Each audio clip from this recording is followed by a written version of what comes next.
नमस्कार विद्यार्थी मित्रांनो आणि पालकांनो. तुम्ही जर तुमच्या पाल्याला स्कॉलरशिप एक्झाम मध्ये बसवणार असाल, तुमचा पाल्य 5वीला असेल तर ही स्कॉलरशिप एक्झाम देता येते. इव्हन दो 8वीला असताना पण देता येते, पण मी तुम्हाला आज जे सांगणार ते 5वीतल्या विद्यार्थ्यांसाठी सांगणार आहे. सो तुमचा पाल्य जर 5वीला असेल आणि त्याने जर स्कॉलरशिप एक्झाम दिली आणि तो त्या स्कॉलरशिप एक्झाम मधून निवडला गेला, रँक मध्ये आला, त्याला स्कॉलरशिप मिळाली, तर त्याला काय काय फायदे मिळू शकतात. इट्स स्कॉलरशिपचा अर्थच तुम्हाला माहिती, शिष्यवृत्ती मिळते, काहीतरी मिळणार तुम्हाला महिन्याला. ते तर मिळणार आहे, त्याच्या व्यतिरिक्त सुद्धा तुम्हाला इतर स्कूलमध्ये ऍडमिशन घेता येतं. सो काय आहे प्रोसेस नेमकी, कुठे ऍडमिशन घेता येतं आणि हे ऍडमिशन घेतलं तर ते खूप चांगले तुम्हाला सवलत मिळू शकते, खूप चांगलं क्वालिटीचं शिक्षण पण मिळू शकतं. सो जाणून घेऊया की स्कॉलरशिप एक्झाम मार्फत काय काय फायदे होतात. आता यापूर्वी माझा व्हिडिओ घेतलाय मी, कोणता घेतलाय बरं, स्कॉलरशिप एक्झामचे फॉर्म कधी सुटतात, स्कॉलरशिप एक्झाम कधी होते, स्कॉलरशिप एक्झाम मध्ये परीक्षा पॅटर्न कसा असतो, व्हिडिओ घेतलाय मी. तुम्ही जर बघितला नसेल तर जाऊन लगेच बघून घ्या. नाही कळलं तर मला कमेंटमध्ये टाका, मी तुम्हाला उत्तर देतो. पण आता हा व्हिडिओ जो घेतोय हा पण व्हिडिओ तुम्ही सगळे बघा आणि याच्या पुढचे व्हिडिओ जर तुम्हाला बघायचे असेल तर काय कराल बरं, पटकन चॅनल सबस्क्राईब करून टाका, जेणेकरून पुढचा व्हिडिओ तुम्हाला बघायला मिळेल आणि बेल आयकॉन क्लिक करून ठेवा, म्हणजे तुम्हाला नोटीस पण जाईल. जर काही अपडेट आलं मध्ये स्कॉलरशिपचं तर तुमच्यापर्यंत कसं पोहोचेल.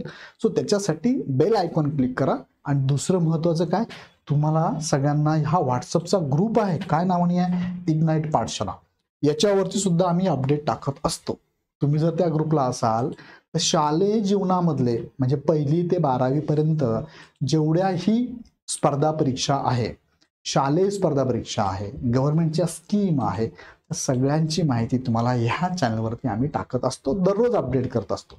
बरोबर, मग काय कराल, तुम्हाला खाली डिस्क्रिप्शन मध्ये लिंक दिली आहे, त्यावर क्लिक करा, डायरेक्ट ग्रुपला जॉईन होऊन जा. पालक म्हणून जॉईन व्हा किंवा विद्यार्थी म्हणून जॉईन व्हा, तुम्हाला याचा फायदा नक्की होईल. अजून दुसरं काय, नवोदयला तुम्ही जर अपियर असाल, आता 5वीला असाल आणि नवोदय परीक्षा द्यायची असेल तर तुम्हाला ही बॅच चालू झालेली आहे, म्हणजे चालू होणार आहे 7 जुलैपासून. लाईव्ह प्लस रेकॉर्डेड लेक्चर आहे, लगेच तुम्ही जॉईन करा. यामध्ये तुम्हाला सगळ्या फॅकल्टीचे लेक्चर म्हणजे विषयानुसार वेगवेगळी आहे, एकदम प्रॉपर तुम्हाला शिकवणार आहे. यूट्यूबवरती याचे डेमो लेक्चर पण चालू आहे, तुमच्या विद्यार्थ्याला दाखवा, त्याला जर समजत असेल नक्की जॉईन करा. भले तो नवोदयला जाणार असो अगर नसो, पण याचा फायदा असा होईल की त्याला त्या विषयामध्ये एक डेप्थ, एक ॲडव्हान्सपणा येईल आणि कॉम्पिटिशन कळू देत नाही विद्यार्थ्यांना. सो तुम्ही मात्र तिथे नवोदय द्यायला लावाच त्याला, बरोबर आहे. भले तुम्ही कोर्स करा अथवा नका करू, पण नवोदयच्या एक्झामचा फॉर्म भरा, त्याला कळू दे ना कॉम्पिटिशन किती. ओके, आता मी तुम्हाला मुख्य मुद्द्याकडे घेऊन जातो. जर स्कॉलरशिप परीक्षेमधून त्यात 5वीमध्ये दिल्यानंतर तुम्हाला फायदा काय काय होणार आहे, त्यात बघा, नंबर 1 तुम्हाला काय, शिष्यवृत्ती रक्कम मिळणार. किती वर्ष मिळणार, तर 2 वर्षापर्यंत तुम्हाला शिष्यवृत्ती रक्कम मिळणार आहे. किती मिळणार, मग दर महिन्याला 500 रुपये. 500 रुपये काय आहे, मासिक आहे, महिन्याला आहे, दर महिन्याला आहे. आता जर 500 रुपये दर महिन्याला तुम्हाला मिळत असतील तर तुम्ही एक गोष्ट लक्षात घ्या, साधारणतः 10,000 एका वर्षाला, 2 महिने मिळत नाही, 10 वर्ष एका वर्षाला, अशी टोटल 2 वर्षात तुम्हाला 20,000, किती म्हटलं मी, 20,000 अमाऊंट तुम्हाला 2 वर्षात मिळते. बरोबर, 2 वर्षात 20,000 अमाऊंट मिळेल. आता 6वी 7वीला मिळेल, अमाऊंट काय छोटी नाही, मोठी आहे. सो नक्की याचा फायदा करून घ्या. दुसरं काय, किती वर्ष मिळते, तर 2 वर्ष मिळते, प्रत्येकी 500 रुपये प्रमाणे. दुसरा मुद्दा आहे की तुम्हाला काही स्कूलमध्ये, ज्याला विद्यानिकेतन म्हणतो आपण, अशा विद्यानिकेतनमध्ये तुम्हाला इथे प्रवेश मिळू शकतो. कोणत्या कोणत्या आहेत, मग त्यातली पहिली आहे शासकीय विद्यानिकेतन प्रवेश परीक्षा. आता ही काय वेगळी होते का, नाही, ही परीक्षा म्हणजेच ही स्कॉलरशिप एक्झाम आहे. बरोबर आहे, हे स्कॉलरशिपच्या प्रॉस्पेक्ट मध्येच हे वाक्य मी बाजूला काढलेले आहेत. सो स्कॉलरशिप एक्झाम दिल्यानंतर तुमच्या उमेदवाराचं, पाल्याचं, विद्यार्थ्याचं इथे ऍडमिशन होऊ शकतं. ही आहे शासकीय विद्यानिकेतन स्कूल.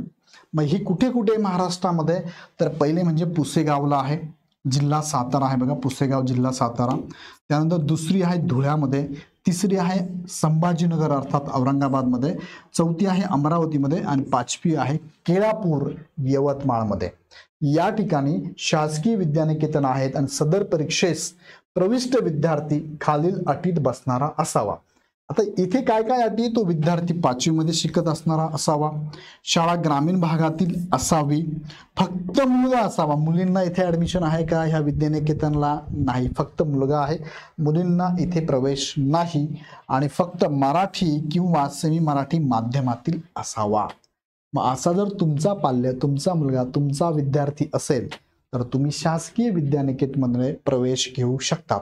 आता बघा, जेव्हा फॉर्म सुटतात, साधारणतः कधी फॉर्म सुटतात? दिवाळीच्या दरम्यान, ऑक्टोबर, नोव्हेंबर, डिसेंबर असे 3 महिने फॉर्मची मुदत असते. मग फॉर्म भरताना तिथे प्रश्न विचारला जातो. काय प्रश्न विचारला जातो? तुम्हाला शासकीय विद्यानिकेतनमध्ये प्रवेश हवा आहे का?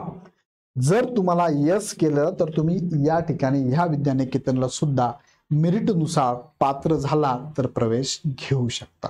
आता पुढच्या व्हिडिओमध्ये तुम्हाला मी हे सांगणार आहे की ह्या विद्यानिकेतनमध्ये तुम्हाला काय काय फॅसिलिटी मिळतात. ऐकायचं आहे की नाही? मग काय करा, चॅनल सबस्क्राईब करून बेल आयकॉन क्लिक करून ठेवा, म्हणजे तुम्हाला पुढची माहिती पण मिळेल. आणि बेल आयकॉन क्लिक केल्यामुळे नोटिफिकेशन मिळेल तुम्हाला. ओके, हां. आणि याच्या व्यतिरिक्त तुमच्या मनात अजून प्रश्न असेल कमेंट बॉक्समध्ये टाका. आता या शाळेत जर तुम्हाला प्रवेश घ्यायचा असेल 6वी साठी तर 5वीला स्कॉलरशिप एक्झाम द्यावी लागते. आणि स्कॉलरशिप एक्झाम मध्ये मेरिट मध्ये आला तर तुम्हाला इथे ऍडमिशन मिळेल. ओके, हां. आता किती विद्यार्थी घेतले जातात ते मी तुम्हाला पुढच्या व्हिडिओत सांगणार आहे. आता पुढे घेऊन जातो तुम्हाला मी. तिसरा फायदा काय? तिसरा फायदा काय आहे तुम्हाला? तर तिसरा फायदा आहे आदिवासी शासकीय विद्यानिकेतनमध्ये तुम्हाला प्रवेश मिळतो. विद्यानिकेतनचा हा दुसरा प्रकार. एक शासकीय विद्यानिकेतन झाली, आता ही आदिवासी शासकीय विद्यानिकेतन आहे. इथे प्रवेश मिळतो, पण तो विद्यार्थी, त्याची अट काय? तो 5वीला शिकत असलेला आत्ता असावा, जो स्कॉलरशिप देणार आहे. स्कॉलरशिपची अटच ती आहे. दुसरा काय? फक्त मुलगा असावा, मुलींना इथे मिळत नाही. त्यानंतर अनुसूचित जमातील असावा, म्हणजेच काय? एसटी कॅटेगरीतला असावा. आदिवासी ज्याला म्हणतो आपण, असं एसटी कॅटेगरीतला असावा. कारण ही स्कूल कोणासाठी? त्यांच्यासाठीचे, एसटी साठीच आहे. शासनाने ठरवून दिलेल्या आदिवासी क्षेत्रातील असावा. आता शासनाचे आदिवासी क्षेत्र ठरलेले आहेत, पेसा क्षेत्र, आदिवासी क्षेत्र ठरले, तिथील तो असावा. आणि फक्त मराठी किंवा सेमी मराठी माध्यमातला असावा. हे निकष जर तो एसटीचा उमेदवार कंप्लीट करत असेल तर तो आदिवासी विद्यानिकेतन स्कूलमध्ये प्रवेश घेऊ शकतो. आणि जर त्याला अपेक्षित असेल प्रवेश मिळावा असं, तर त्यांनी फॉर्म भरताना हा प्रश्न विचारला जातो, आदिवासी विद्यानिकेतनमध्ये प्रवेश हवा आहे का? तर याचं उत्तर त्यांनी यस दिलं आणि मेरिटनुसार त्याचा नंबर लागला तर तो त्या स्कूलमध्ये प्रवेश घेऊ शकतो. तिसरा फायदा मी तुम्हाला सांगितला. चौथा फायदा काय याच्यामध्ये? चौथा फायदा विमुक्त जाती भटक्या जमाती विद्यानिकेतन प्रवेश परीक्षा. आता विमुक्त जाती भटक्या जमाती ज्या येतात त्या विद्यार्थ्यांना सुद्धा इथे संधी आहे विद्यानिकेतनमध्ये जाण्याची. बरोबर. आता बघा, विजा भज म्हणजे आता हे कोणत्या जमाती? बरं, एनटी. बघा, एनटीच्या जमाती आहे. बरोबर, एनटी अ विद्यानिकेतन हे कळमेवाडी, पोस्ट शिरूर, दबडे, तालुका जिल्हा नांदेड या ठिकाणी आहे. सदर परीक्षेस प्रविष्ट विद्यार्थी खालील अटीत बसणारा असावा. म्हणजे इयत्ता 5वी मध्ये शिकत असलेला विद्यार्थी असावा, आश्रम शाळेतील विद्यार्थी असावा. आता हा महत्वाचा मुद्दा आहे, आश्रम शाळेतील असावा. त्यानंतर फक्त मराठी किंवा सेमी मराठीमध्ये असावा. आणि फॉर्म भरताना त्यांनी ह्या प्रश्नाचं उत्तर जर यस दिलं तर तो मेरिटनुसार इथे सुद्धा ऍडमिशन घेण्यासाठी पात्र आहे. विशिष्ट विमुक्त जाती भटक्या जमाती यांच्यासाठीच आहे, हे लक्षात घ्या. आणि हे उमेदवार इथे ऍडमिशन घेऊ शकतात. सो फॉर्म भरताना सगळे उत्तर बरोबर द्यायचे. आता तुम्हाला 4 फायदे मी तुम्हाला सांगितले. एक तर तुम्हाला शिष्यवृत्ती मिळते 500 रुपये. दुसरं शासकीय विद्यानिकेतन. शासकीय विद्यानिकेतनमध्ये कोणताही विद्यार्थी जाऊ शकतो. बघा, तिथे काय अट नाही येतो याच कॅटेगरीचा असावा. मात्र 2 फायदे जे आहेत ना ते फक्त एसटी आणि विमुक्त जाती भटक्या जमातींसाठीच आहे. 2 स्कूल त्या पर्टिक्युलर कॅटेगरीसाठी. मात्र 2 ठिकाणी तुम्हाला फायदे सगळ्यांनाच मिळणार मेरिटनुसार. आहेत ना चांगले फायदे? स्कॉलरशिप एक्झाम द्यायची का? तुमचा विद्यार्थी 3रीला असेल, 4थीला असेल किंवा 5वीला असेल, तयारीला लागा. सो कॉम्पिटिशन करू द्या त्याला, कॉम्पिटिशन मध्ये येऊ द्या त्याला, त्या विषयात तो एक्सपर्ट होऊ द्या त्याला, काहीतरी तर त्याला टार्गेट भेटेल. सो करू द्यात ना. लहान मुलांना असं काही जर दिलं ना तर ते तुम्हाला करून दाखवतात. ऍटलिस्ट नाही भेटलं तर अपयश कसं पचवावं हे तर कळतं, अपयशातून परत उठणं तर कळतं. सो याच्यासाठी नक्की त्यांना इथे फॉर्म तर भरायला लावा, एक्झामचा फॉर्म भरायला काय हरकत आहे. ओके, सो अशा पद्धतीने हे सगळे फायदे आहेत.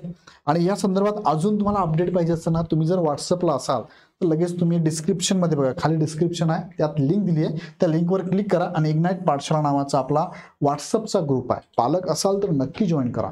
तुमच्या पालकांच्या ग्रुपमध्ये पाठवा, तुमच्या शाळेच्या ग्रुपमध्ये पाठवा, त्यांना जॉईन करायला लावा. खाली लिंक दिली ती लिंक कॉपी करून त्यांना पाठवा आणि जॉईन करावा. कारण शालेय जीवनामधल्या सगळ्या गोष्टी, गव्हर्नमेंटचे धोरणं काय आहेत, CBSE पॅटर्नमध्ये काय बदल झालेला आहे, स्कॉलरशिप एक्झाम कोणत्या कोणत्या असतात, किंवा स्कूल लेवलला ह्या कॉम्पिटेटिव्ह एक्झाम काय असतात. जर भविष्यात तुम्हाला UPSC, MPSC, इंजिनिअरिंग, CET, क्लॅट, लॉच्या ह्या CET एक्झाम जर द्यायची असेल ना, तर तुम्हाला त्या पाल्याला आत्तापासून थोडं थोडं थोडं तयार करा, त्याला कॉम्पिटिशन कळू द्या. त्याच्यासाठी ह्या एक्झामचे फॉर्म नक्की भरा. त्याची माहिती घेण्यासाठीचा हा व्हॉट्सअप ग्रुप आहे, नक्की जॉईन करा. अजून एक महत्त्वाचं, तुम्ही जर नवोदयसाठी विद्यार्थ्याला एनरोल करत असाल आणि तुम्हाला जर बॅच हवी असेल, यामध्ये तुम्हाला योगेश बोबडे सर, मी स्वतः त्याच्यामध्ये आहे, विजय शेळके सर, हे तुम्हाला शिकवत आहे. यूट्यूबला लेक्चर टाकलेले आहेत ना, लाईव्ह लेक्चर बघा, दररोज असतात 6 वाजता, ते बघत जा. त्यामधून तुमच्या पाल्याला पण दाखवा, विद्यार्थ्याला दाखवा, त्याला बघा समजतं का हे विद्यार्थी शिक्षक कसे शिकवतात. आणि त्याला जर समजत असेल, त्याची ग्रोथ होत असेल, तर नक्की त्याला सुद्धा बॅच जॉईन करा. आणि बॅच जॉईन करताना एक कोड आहे माझा, BG बापू गायकवाड म्हणून, BG10 हा कोड वापरा, जेणेकरून तुम्हाला बॅच ही डिस्काउंट ऑफरमध्ये मिळेल. सो ही बॅच घेण्यासाठी काय करावं लागेल, तुम्हाला ॲप आहे इग्नाइट पाठशाळा नावाचं, हे डाउनलोड करा.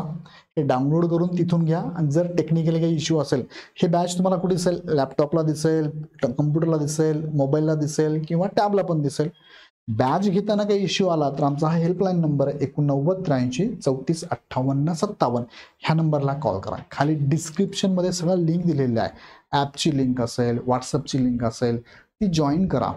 त्यात काही अडचण आली तर आमच्या हेल्पलाईन नंबरला कॉल करा. व्हिडिओ कसा वाटला मला आवर्जून कमेंटमध्ये कळवा. आवडला तर लाईक करा, पटकन लाईक करून टाका.